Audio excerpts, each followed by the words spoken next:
Hey everyone, welcome to the Market Moment. I'm Lee Mackey here with Eli Freeman. Hello. And John Markfeld. Hello, hello. Before we get started on this week's episode, I want to remind everyone to go out to our YouTube page and our podcast pages. Give us a like, a thumbs up. We welcome those. We're trying to build our listener and viewer base. If you have a comment, you'd like to say something somewhat nice, maybe, feel free to leave us a comment. We try to get to those and answer those. And sometimes we answer them on air. So, guys, before we get started, how's it going? Great. Good? It's hot. Dog days of summer. Hot. We've had assassination attempts, all kinds of stuff happening. Yeah, it's kind of like, busy weekend. It's a little busy weekend. Crazy times. There's a saying, y'all have probably heard it, where, if you've asked somebody how their day was and it was pretty bad and their car broke down and they were late to work or whatever. And then you would say, there's a saying that says, well, other than that, Mrs. Lincoln, how was the play? Right.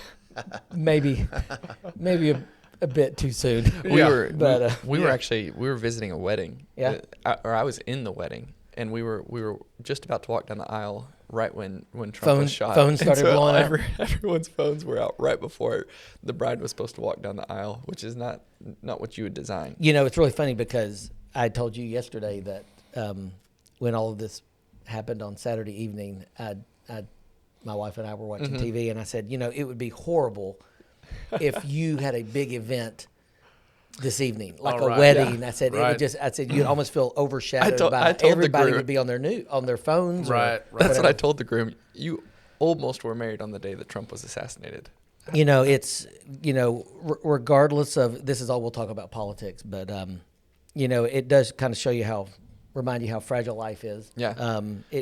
Sadly it does remind you how divided this country is, but in the 48, 72 hours since it happened, yeah. I mean, it seems like some of the rhetoric has been tempered, has been calmed down a little bit. It's a big week for the Republicans in Milwaukee. They have their convention. Last night was a good start from a standpoint of a much tamer, calmer evening, and hopefully, that can continue not just in the conventions, but throughout the next 3 months as we head towards November 5th. All I have to say is Secret Service needs to take a look at how they handle things, because there are pictures of that guy crawling on the roof. So regardless of political heat and all that stuff, they should have done a better job. That's just my humble opinion. And this wouldn't even be a story. Mm-hmm. Yeah. That kid would have been silently, taken away, and it would have been, and we would have maybe heard about it later. But the point is, there's a lot of things that they can learn from this, hopefully. Sure. And, we got to realize we are in a volatile world. But this kid is just a kid who's got problems. To do that, you're, it's not necessarily representative of a vast majority of Americans. It's just one thing. Absolutely. But politics aside, there's a lot going on in the markets. We kicked off on Friday, earnings season, for the second quarter. So far, so good. Banks have reported stronger. Banks are solid. Yeah. Mm-hmm. Now, that doesn't mean necessarily their stock price goes up, but overall, the big banks are getting the earnings season started on a really good note. I see a headline here on one of the financial sites that I look at sometimes, and the big headline is small caps are the hottest trade going in the stock market right now. Small cap summer. I mean, I think that's something that you want to talk about today. A part of the document. So we all add different information onto a document. That's how we do this podcast, and we have a joke running around the office. As of this last week, which was a huge week in politics, mind you, we had Trump's assassination attempt. We have now the vice president being named, but in the market, it was probably an even bigger week. And something that was fascinating to watch. If you're a marketeer, if you enjoy looking at stocks and watching stocks, this last week was a really interesting story, and one that's really been playing out probably over the last 4 or 5 years. We've even talked about it on the podcast several times. So we had a huge week in the market. One of the primary things, and I have different articles on this, one of the primary reasons is inflation is slowing and the Fed is dovish. So the Fed is weakening on their stance of high rates for longer. So inflation is slowing. I want to bring up a topic on CNBC. U.S. Consumer Price Index went negative month over month for the first time. The chart goes back to 2021. So CPI is now negative month over month for the month of June, down 0.1% instead of some of these huge months where it's up 1%, up 0.5%, things like that. One of the primary reasons for this is housing. Housing is actually starting to weaken, which makes up 40% of the CPI. Don't know if you guys had any thoughts on inflation weakening, or if that's something that's short term. You see it lasting a little bit longer. John? Oh, go ahead. Yeah. Yes, I think it is weakening. I think that, it's not surprising. Rates are high. They have been high for, a long time. Not years, but in the scope of a typical rate cycle, much longer than normal. And so inflation has to be cooling. If not, then we've got a serious problem if all of these rate hikes could not cool inflation. So yeah, it doesn't surprise me that inflation is cooling. I don't think it's a blip. I don't think it's a one-off reading, because this isn't the first one. There's other signs that inflation is cooling. But to your point, the housing market nationally is beginning to soften, which typically kind of leads the trickle down effect. I was looking at some of the charts for local areas where housing is starting to decline. Las Vegas was actually doing really well, which is an interesting one. Vegas is doing well. Kansas City, Oklahoma City, and then I believe it was a place in Arizona. I can't remember off the top of my head. Are starting to see like 5-10% declines, at least from list price. Yeah. So some interesting places where we saw kind of a run up. It seems like most of the cities were centralized in the Midwest. We saw a run up in prices, maybe not backed by population growth, but just backed by a little bit of excitement in those areas. We're seeing a little bit of pullback, which for CPI, that's a great thing. I will say in Northwest Arkansas, our neighbor put up their house for sale. They got a 20% increase from what they paid for it a year and a half ago, and they sold in 3 days.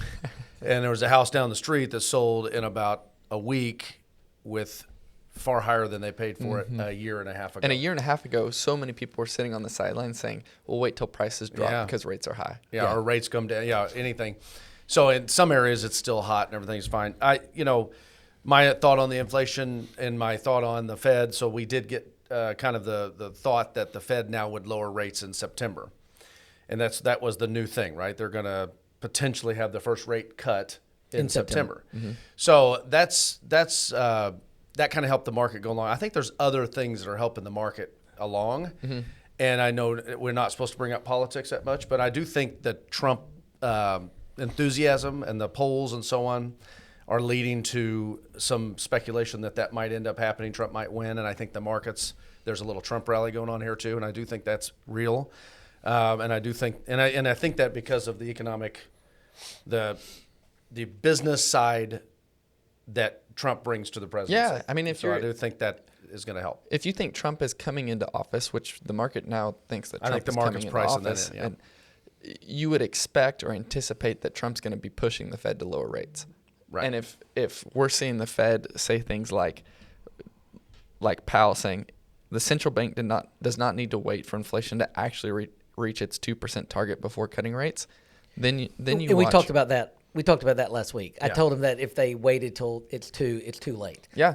So. Yeah. And you see things like the unemployment rate rising for the last 3 months, and unemployment is sticky. If you look at the unemployment chart and you see the times when it's rising versus the time when it's falling, it's not just a quick change one way or another. Unemployment rate moves slowly and continues to rise. So if they're watching and they're paying attention to the economy, they're seeing unemployment rates rising, inflation coming down. Rates should be coming sooner than later. I feel like December is probably the best month for it, because you really then take politics out of it. Sure. If we had to wager a bet, I disagree on that. You think it should be September? It's going to be September, and it won't even be a part of the news. Well, my thought on the Fed is always such a big part of the news because every time they talk, which I said this last time we spoke, the Fed gets way too much. We're giving them way too much power, way too much credit. We're on the pins and needles on everything the Fed says. To me, it's somewhat of a little bit of a joke. the economy does things. It doesn't need the Fed to intervene as much as the Fed does. And this is just my humble opinion. But the Fed today, it is such a, I don't know what the best word, shock and awe every time the Fed talks. We all get skittish and move our heads. If they lower the rates by a quarter point in September, to me, it does not make a difference. According to CME, it currently targets a probability of 93.3%. In They're September? gonna cut in September. And I'm telling you, But a that month has- ago, that was like 20%. absolutely. Exactly. I mean, and I would say So that maybe could change 2 on a weeks dime. ago. Yeah, exactly. Yes. Yeah. And the problem now is if they don't raise in September, Right. The or market- lower in September. Yeah, the market will get upset. sells off 5%. Yeah, exactly. That's the problem with the Fed, and that this is the thing. It's just that quarter point. If they were going to lower the rates by a full percentage point in September, Correct. it'd be a massive deal, right? A massive news story, all that stuff. But quarter point at a time, and we do 1 or 2 or 3. I just don't see that. I mean, I do think they're going to start lowering rates. I do think the Fed has changed their rhetoric about 5,000 times since 2020, and I think they could change it again tomorrow. So I mean, to me, I don't If they were to- put if as much they were weight to- into it. I don't. I know about it, but If they were to change it from the direction that they're currently going, where do you think they might change it?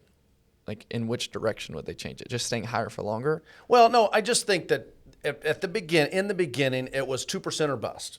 It was, we're getting it down to that, and we're going to do everything necessary to get it down. They absolutely failed on that, because if that were the case, they would still be raising rates. So they did not do what they said they were going to do, and they had little reasons for it and little things. Now we're getting signs that the inflation is, we had this 1 month of positive news, yay, and now we're going to act like, so after 4 years of not positive, so we're going to have this 1 month, and we're all of a sudden it's all great, and we're gonna now we're lowering rates in September versus December, where at the beginning of this year we're going to lower rates in March. In 2022, we weren't going to raise rates, and 1 or 2 times we ended up raising it 500 basis points. My point is this: this has become a clown show, in my opinion, and the Fed side of it is. So I don't take as much weight into it. I do think they're going to lower rates. I do think that's going to happen. 93% chance that's going to happen. Okay, well, let me ask you. You're not going to be the referee. So if what you're saying is true, then if they if they lower in September and or in December, Right. Okay. Do you not think 2% is possible? Oh no, I do. I mean, I think it's possible. I mean, I'm hopeful and all that. I mean, I think that it could happen. Because just like inflation continued to rise, Right.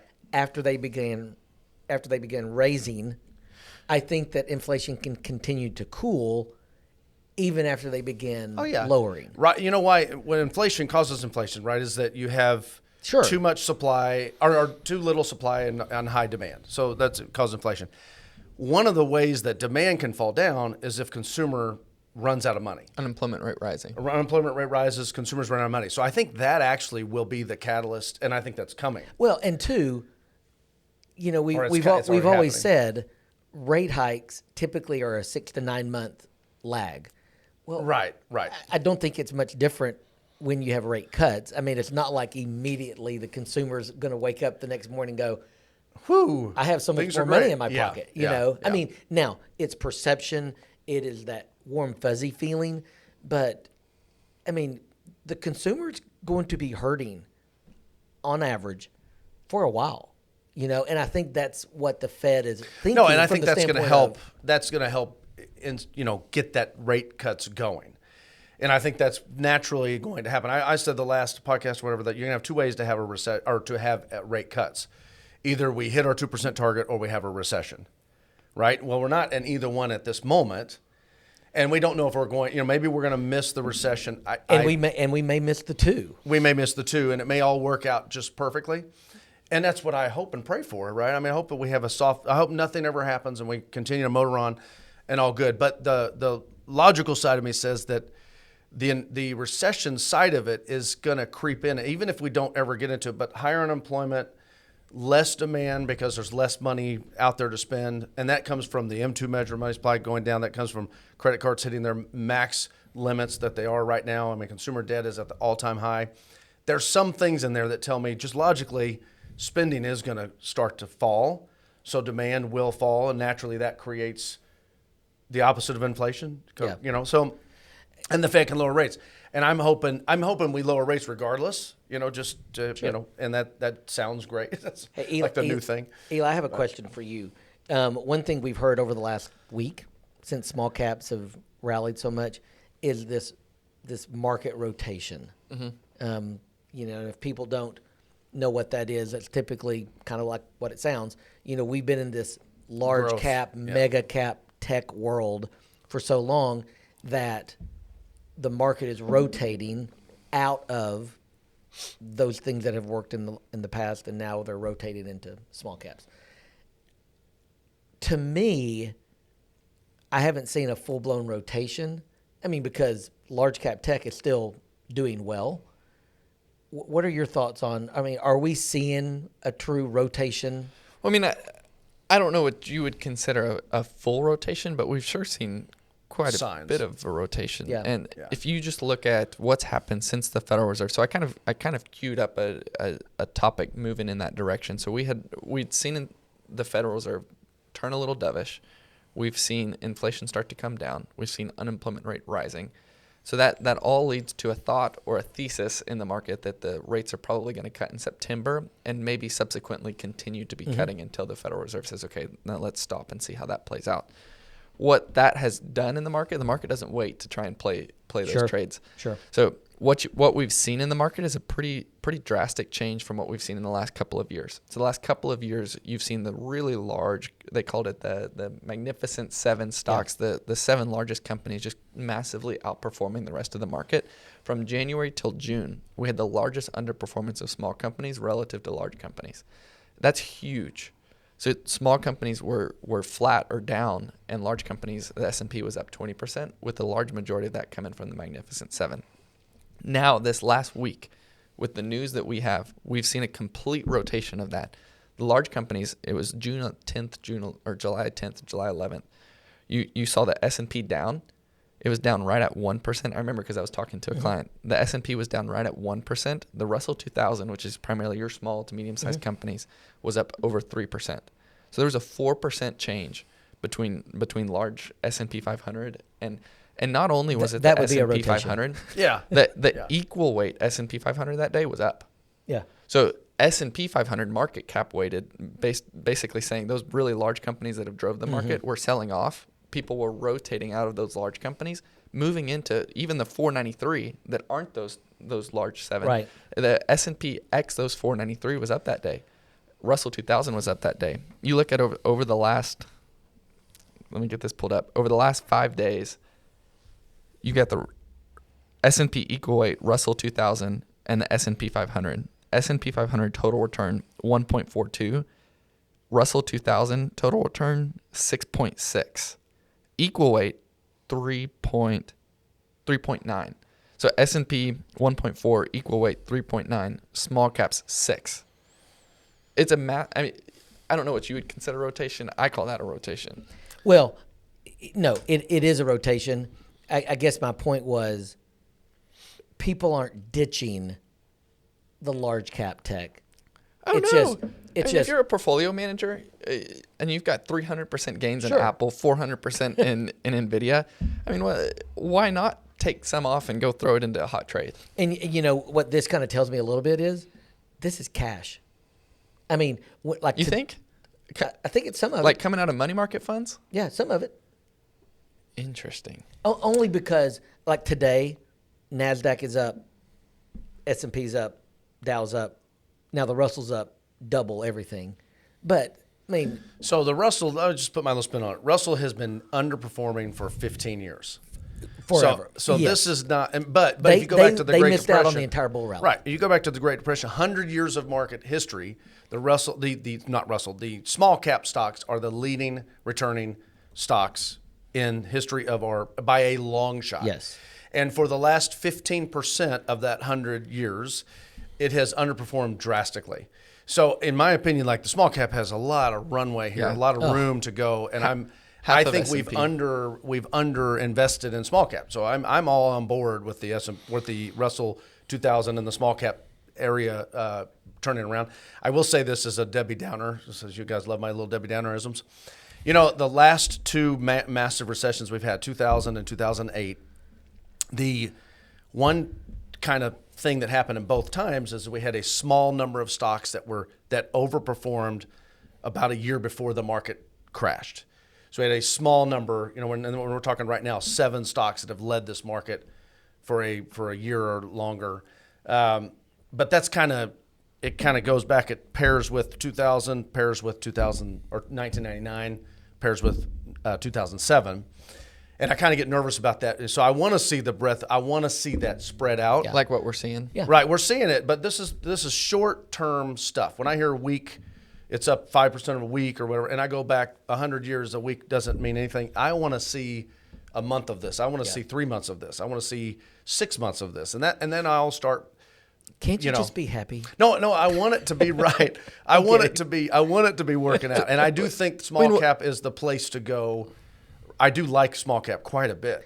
But this goes to something we've talked about off and on over the past month or so, this whole idea of diversification, and it hasn't worked. I mean, if you've been truly diversified, because going back to when we got into the business, you wanted large modern cap. portfolio, modern. Yes. Yeah. Okay, so John, just pushing back on you. Over the last year, Russell 2000 up 14%, S&P equal weight up 12%. Okay, so go back to January 1st and go back 6 months from there. Okay, so January of 2023? Yeah, no. Go back to July of 2023 through January of 2024, or through December of 2023. Like, my point is, it's coming, it's turning, it's changing. But I've overrated small. Well, but I'm going back 100 years. I'm going back 15 years. So I mean, I'm saying it's been underperforming for a long time. Yeah. And so now that we're seeing the flip, and like I just said, I'm hopeful that this is happening because I like the small cap. I have been rotating to small cap for my clients for about a year, and because I've seen this exact trend happening, and I like what I see. And by the way, small company stocks and a lot of small company stocks are tech stocks. And what is the one thing that a lot of these small company stocks have? They have high leverage. They borrow a lot of money, right, to get going. And what's one thing that can just destroy a company that's borrowing a lot of money? Interest rates. Yeah. And a lot of the loans are short-term interest rates. So it's surprising, to be quite honest, with interest rates at these highs, small cap didn't rally when interest rates were at 0%. And now they're starting to rally when we have these huge interest rates. And it's kind of a weird dynamic to the market, but it's forecasting forward. I had listened to a podcast talking about the debt that companies hold, and this being the reason that small caps are starting to outperform just in this last week here. Of the S&P companies, it was 60% of their debt is long-term fixed. Of the Russell 2000, it was the same type of percentage, but it's all on a variable term. Yeah. 90-day paper. 90-day papers. Yeah. And so they're interest rate sensitive, much more so than the S&P companies. Exactly. And it would be the same thing as the easiest way for me to describe small cap companies to individuals is think of 20-year-olds. They need to go buy a house. Whatever interest rates are is what they're getting. Whereas a 60-year-old, 70-year-old, they've probably got equity in a house. They can probably, if they've done it well, go buy a house with cash. Right. And so as soon as we start to see some softening in expectations for interest rates, small caps are a trade. Yeah. And that's what the Fed has been threatening to lower rates for about a year now. Right? And they just haven't done it. Just haven't had they didn't have the stuff telling them to do it, right? Everything didn't work out for them. The data. Right. But now it's starting, we're starting to see signs that's going to happen. And I think small caps will rally off of that. To John's point, 3-year return of Russell 2000, total return 1.3. Yeah. S&P equal weight 5.6. So all of the performance in small cap has really come in this last little tail. What's the NASDAQ here over that period? Oh, goodness gracious. Gosh, it's probably it's pretty awesome. I'm going to have to put my coffee down for this. Yeah. NASDAQ annual return 9.3. Okay. Yeah, that's amazing. Yeah. I do think that I'm very excited about where we're going with the market. I'm always looking forward, even though I'm the pessimist on the group. I'm not really a pessimist. I love the market, and I root for it all the time. I've been in it since 1984. I love it. That's how old I am. I bought my first stock when I was 14, and it was Walmart. And I'm pumped up right now. Looking at how the market is moving and cycling, Diversification's working. You're starting to see a well-built design portfolio, one that holds international, small cap, mid cap, large cap. Even bonds are doing well. Yeah. So a well-diversified, what you would expect the well-diversified portfolio to do, non-correlating to each other. Yeah. Yep. I mean, it's a cool market to see. This last week has been really fun to watch. I'm not saying we're a big deal or anything, but while we've been talking, the NASDAQ has turned negative, and What's Russell? Show me the Russell. up 1.7%. That's what I'm talking about. So I'm not saying we're a big deal, but Right. I We have think ch- we we're have kind of a big changed the deal. market. We have. For compliance reasons, we have not. So we just make And that, make that very this clear. does come on later, so actually, It does. who knows? But I mean, it is good. Yeah, by the I mean, end of to the day, your- Russell done. Yeah. I mean, but to your point, it again, we talked about it we talk about it, it seems like week after week after week. If you have a plan, you stick to that plan, no matter what the noise is around you, things tend to work out. Yeah, stick to the plan, and goes back to don't get emotional. If you only need a 5% return on your investments, we do the retirement analyzer for you, and you only need 5%, and you're 65 years old and you're wanting to retire. To me, it makes no sense to have all your money sitting in the NASDAQ or Russell 2000 or whatever. In fact, I would go the opposite direction, but it doesn't mean you can't have some in there and Sure. can't. But just, it depends on the person's situation. You're 30 and you want to make it, you're aggressive. It's a different allocation than when you're 65 or 70. It's a totally different ball game depending on where you're at in your deal. So emotionally, if you invest properly to your need, take the least amount of risk possible to achieve your goals, then none of this stuff we talk about should matter, because you should be diversified and allocated correctly, where even a big meltdown doesn't destroy you. Good topic. Small cap. What do we call it? Small cap summer. Small cap summer. Small cap summer. I hope it keeps going. I love it. Past performance is not an indication of future returns. That's right. And now to the very important question of the day: Do you have anything in your Amazon shopping cart for Prime Day today? Mary Grace had an alarm at midnight. Did she really? She wanted a Kindle, and she thought that they'd all sell out, so she had an alarm. I think she did it. I don't know. Oh, how funny is I that? was asleep. It didn't wake you up. But yeah, Amazon Prime Day today and tomorrow. There's a headline on the news this morning that says that Amazon's Prime Day is a major cause of worker injuries in Amazon distribution centers, and the Senate is doing an investigation. I'm like, do we not have? I mean, with all the things that are going on in the world right now. But anyway, Amazon Prime Day today and tomorrow. Go get you some deals. Do you ever do that? I'm glad I don't ever participate in anything. So will this be out in time for people to know that it's still Prime Day? Yeah, tomorrow. Yep. Yeah. Get out there. Get out there and do some shopping. I used to do Spur the Thursday economy. night, Thanksgiving night, Christmas shopping. Yeah. That we'd be there at midnight. No, Kathy and I used to do that every year. Get all the boys things we were wanting to get for them, and we'd go to Walmart. And the last time we did, or the whatever stores were open, and that last time we did it, I mean, I'm like, why are we doing this? I think now Black billion Friday. people. I think the Black Friday sales begin like in a week. Oh, I know exactly. I mean, completely different now. It's completely different. Yeah, you can start them. So anyway, good topic. A lot going on in the world of finance and politics, and Super fun. it is. Olympics starting. Olympics starting Love in that. a week and a half. I'm pumped up. It's I know. gonna be exciting. Go USA. USA. USA. Absolutely. It'll be fun. It's coming at a good time because there's not a whole lot going on. I know. Yeah, football's not on. We got baseball. I used to watch the Home Run Derby. It was on last night. It was on last night, and Yeah. I don't really. Yeah. It just doesn't excite me anymore. You gonna watch the All-Star game tonight? No. Yeah, me neither. Yeah. No. I don't even know the players anymore. It's sad. I know. I know. Anyway, good topic. Thank you, Eli, for bringing those to us. John, good having you on. It's fun to be. I was a last minute sub, but I'm glad I was here. Well, Start of the show. absolutely. Hey, anyway, thank you for joining us. Again, a final reminder, if you would go out and like, subscribe, leave us a comment. We'll try to get to that, answer you online, as well as possibly answer one of your questions here on our podcast. For John and Eli, we hope you have a great week. Take care. Take care, everybody.